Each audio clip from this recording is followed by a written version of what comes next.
Session में हम ये समझने का प्रयास करेंगे किस कंटेक्स्ट में यह बात की गई है। नेताजी क्या वाकई में इस तरह की थॉट प्रोसेस के थे कि देश का बंटवारा ना हो, और नेताजी के पास ऐसी कौन सी जादू की छड़ी थी जिसका उपयोग अगर वो कर लेते तो शायद देश का बंटवारा रुक जाता। क्या हिंदू मुस्लिम के दंगे बंद हो जाते? क्या हिंदू मुसलमानों ने जो हजारों की संख्या में नरसंहार देखा क्या वो रुक जाता? आज के सेशन में हम जिक्र करेंगे और सारी बात को समझने का उस समय के प्रयास से और वर्तमान के अखबारों से समझने का प्रयास करेंगे। ठीक है, चलिए। तो फिलहाल के लिए नेताजी सुभाष चंद्र बोस फिर से एक बार सुर्खियों में है, और सुर्खियों की प्रमुख वजह ये द हिंदू में छठी खबर है जिसे आप एक बार देख सकते हैं, और आज के सेशन में इस बात का हम इतिहास की दृष्टि से विश्लेषण करने का प्रयास करेंगे। India would not have been partitioned if Netaji Subhash Chandra Bose was there. इनकी यह खबर जून 17, 2023 को अखबारों में प्रकाशित होती है। India would not have been partitioned if Netaji was there. Ajit Doval ji के द्वारा यह बयान जैसे ही दिया गया, इस बात में साथ साथ उन्होंने यह भी जोड़ा कि Netaji Subhash Chandra Bose as a highly religious man, इन्हें यह भी कहा गया कि वो व्यक्ति थे जो महात्मा गांधी जी के साथ विचार रखते भी थे, लेकिन वो आजादी मांग कर नहीं छीन कर लेना चाहते थे। यह बात इन्होंने कहां कही? तो आप यह जो मंच देख रहे हैं यह एसोचैम का मंच है जिस पर इन्होंने द्वारा बात की गई। तो Netaji Subhash Chandra Bose had the audacity to fearlessly challenge the British. India would not have been partitioned if he was there at time. National security adviser के द्वारा यह बात कही गई। कब कही गई? तो आप यहां पर देख सकते हैं कि यह नेताजी सुभाष चंद्र बोस मेमोरियल में एक भाषण दे रहे थे इंडस्ट्री चैम्बर एसोचैम के बीच में। तो इंडस्ट्री चैम्बर के अंदर भाषण देते समय नेताजी सुभाष चंद्र बोस पर भाषण था, तो उन्होंने अपनी यह बात रखी।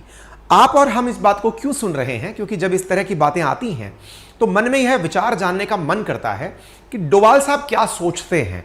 वो हम सबके मन में, क्योंकि देश की जिनके हाथ में सुरक्षा है, एनएसए है देश के, तो उनकी विचार क्या है, वो किस तरह से इस बात को सोचते हैं, इसलिए आप और हम इस बात को जानने के लिए यहां पर एकत्रित हुए हैं। ठीक है।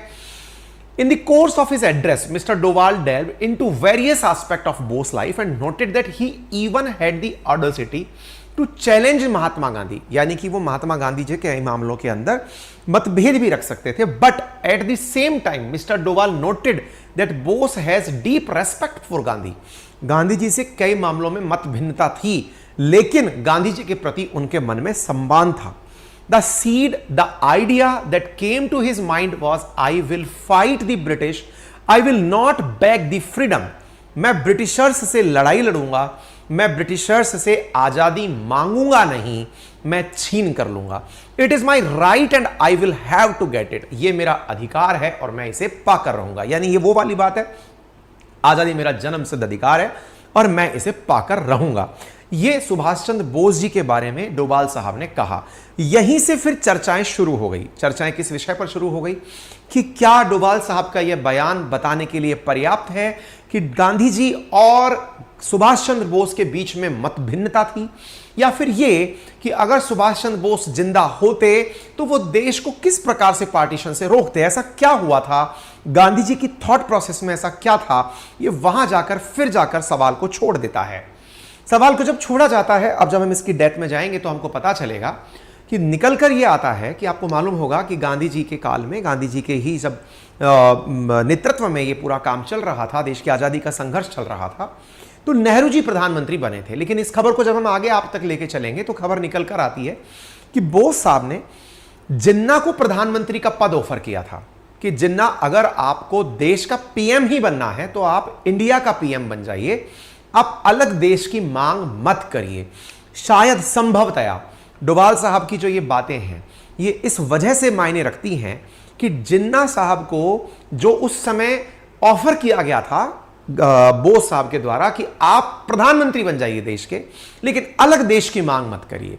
तो क्या इसके बीच में रीड बिटवीन लाइन ये किया जाए कि जिन्ना को फिर प्रधानमंत्री किसने नहीं बनने दिया गया? Microsoft just announced the death of every office worker. Yes, it's true. प्रधानमंत्री किसने नहीं बनने दिया गया? किसने नहीं बनने दिया? तो फिर ले देकर के नजरें पहुंचती हैं नेहरू जी के पास। नेहरू जी देश के पहले प्रधानमंत्री बने थे, तो क्या नेहरू जी प्रधानमंत्री बनना चाहते थे, इसीलिए जिन्ना को मौका नहीं दिया गया? इस वजह से फिर एक कॉन्फ्लिक्ट क्रिएट होता है, और कॉन्फ्लिक्ट यह है कि क्या जिन्ना का समर्थन करके या फिर जिन्ना को प्रधानमंत्री का पद ऑफर करके देश के विभाजन से बचाने वाले बोस नेहरू को प्रधानमंत्री नहीं देखना चाहते थे? फिर से यह एक सवाल आता है, और जब यह सवाल वर्तमान समय में निकल कर आता है तो फिर एक और प्रश्न बनता है, और वो क्या आता है कि अगर यही सब स्थितियां थी तो एक वर्तमान में प्रश्न बनकर आता है कि क्या प्रधानमंत्री, उस समय के जो तत्कालीन प्रधानमंत्री थे, उनके कारण विभाजन हुआ था क्या? इस तरह के जब प्रश्न आपस में सरफेस होने लगते हैं तो निश्चित ही इस पर राजनीति होने लगेगी, और राजनीति होने लगेगी तो राजनीति के साथ साथ फिर अपोजिशन यानी कि कांग्रेस अपने विचार भी व्यक्त करेगी। तो आज के सेशन में हम यह भी जानेंगे कि क्या उनका विचार है, आज के सेशन में हम बता रहे हैं। ठीक है सर, पेड कोर्स का वीडियो शो नहीं हो रहा है। गौरव शर्मा, मेरी पढ़ाई रुकी हुई है। गौरव, आज पेड कोर्स का जो स्टूडियो था वहां पर जहां से क्लासेस हो रही थी बीच के समय पर, वहां पर इंटरनेट नहीं, लाइट ही ट्रांसफार्मर के चले जाने से दिक्कत हुई। अभी वहां पर सारे अरेंजमेंट कर दिए गए हैं और वापस वहां पर से क्लासेस चलना शुरू हो गई हैं। अब आप पुनः जाकर वहां पर क्लासेस देख सकते हैं। ठीक है, हाँ जी, क्लियर है। तो ये